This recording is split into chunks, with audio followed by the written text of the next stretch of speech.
Hey everyone, in today's video we're going to start taking a look at how our immune system can be used to help defend against invading pathogens.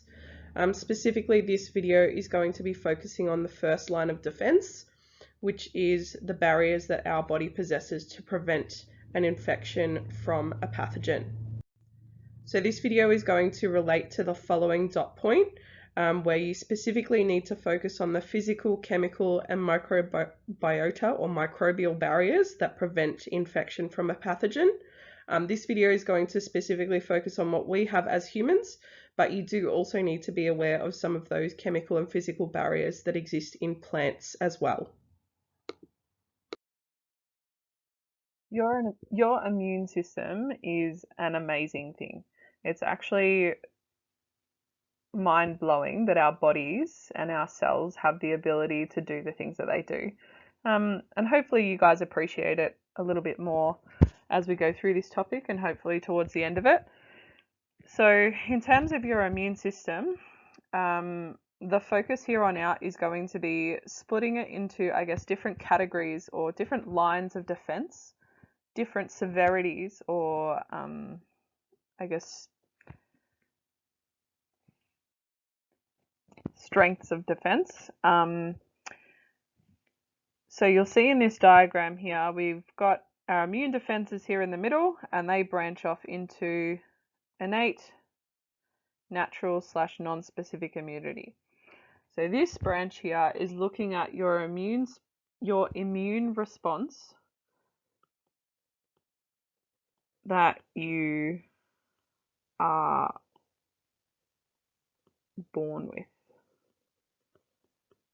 Okay, so you are born with this immune defense mechanism. Okay, and we'll go into what that defense mechanism looks like in a moment.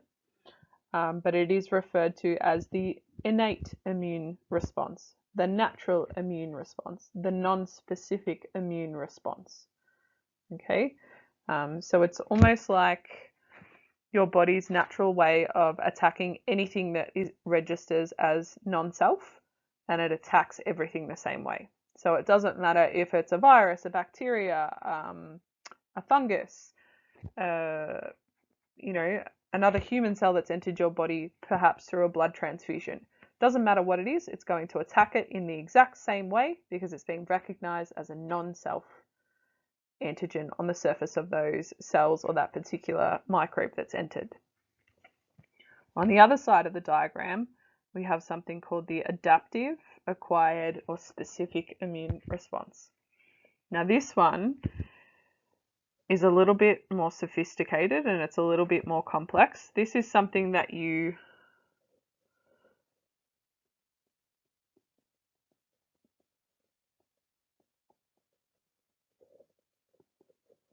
develop it with age, and that's referring to, obviously, the older you get, the more of the world you're exposed to, the more pathogens you're exposed to, and the more that you are exposed to these pathogens, the more this side of your immune system builds up that immunity or builds up a defense mechanism to those pathogens.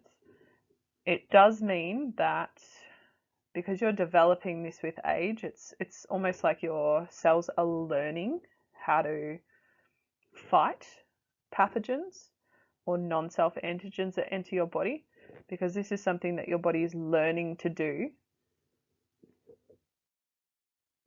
It can take a little bit longer to happen, but it has that added benefit of being super specific. Okay, so if you come across, say, a particular bacterial infection and your adaptive or your acquired or your specific immune response, whatever term you want to use to describe it, has had to come into play to deal with this bacterial infection, it's going to create an immune response that is so specific to that bacteria that it will pretty much annihilate that bacteria.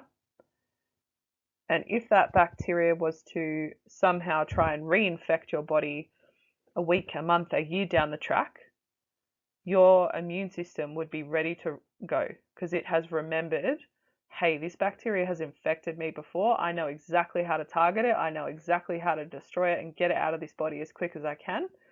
And it has learned from past experiences. A pretty cool thing if you ask me. All right, I'm going to leave that slide there for now. We'll continue on with the next one. So this is just another way of representing that flow diagram that was on the previous slide. So obviously we've got our immune system splitting into two different responses. We have our innate, or our non-specific, or our natural immunity. So that's the thing that you're born with. And then we have our adaptive, our specific, or our learned immunity. So that's the thing that you need to develop as you age. The more exposure you get to pathogens, the better it gets. The rest of this PowerPoint is going to focus on level 1. Okay, so your first line of defense. What's the first thing that any sort of pathogen or non-self antigens are going to come across that your body has in place to prevent them from infecting your body? Next lesson, we'll have a look at level 2. Okay, so this is more focusing on what's happening in your body if the pathogen or if the non-self antigens actually make it inside your body. And then we'll get to level 3. Probably won't be for another week or so yet. So it's down the track and we'll focus on that then. All right, your innate immune response. So the one that you are born with, split into 2 levels. So your first level, or your first line of defense, that your body will use against a pathogen or a non-self antigen. This first line of defense is designed to prevent the pathogen from ever entering your body. Okay, so if your first line of defense fails, it means that that pathogen or that non-self antigen has actually managed to get its way inside your body. So think about all the things that our body has to prevent things from entering it. Some really obvious ones like, hey, we have skin. What happens when we cut ourselves or graze our knees? We break that skin and we're exposing our blood vessels and our blood to the outside environment. And sometimes we can get a bacterial infection because bacteria have managed to get in the cut or the graze of that skin and infect the inside of our body. So having intact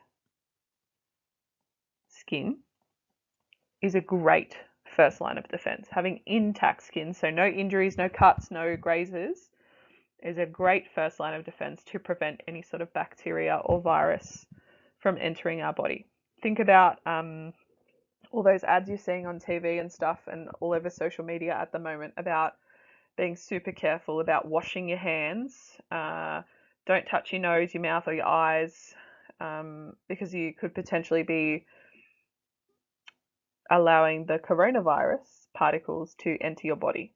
Okay, so that layer of skin that we've got on our hands is protecting us, but we need to wash the virus off our hands to make sure it's not entering through our mouth or our nose or our eyes, which obviously don't have skin blocking them for obvious reasons. Some other sorts of barriers in our first line of defense would be things like mucus, okay, and cilia. Okay, so cilia are little hairs that you find in your, I guess, your nasal cavity and sometimes, down your trachea. Mucus, obviously we also produce mucus in our nasal cavity and down our throat as well. So those sorts of things are there to try and trap those small particles or things like bacteria and virus to prevent them from moving down into, I guess, 1, our lungs, or 2, potentially even into our stomach as well. Which then leads us to the next one, stomach acid. We're all pretty aware of what acid can do to particular molecules in cells.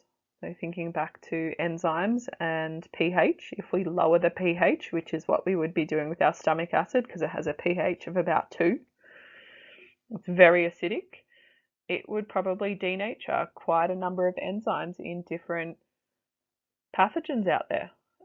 Obviously, there would be some that would thrive in that environment and would probably still survive despite being exposed to the stomach acid, but it would destroy quite a number of pathogens.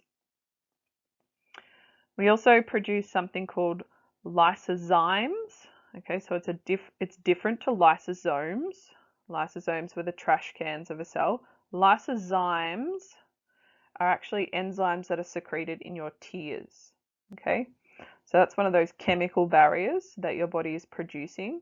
That hopefully, when your eyes are watering, that watery substance is containing these lysozymes, and those lysozymes are trying to digest things like virus and bacteria that might be on the surface of your eyes.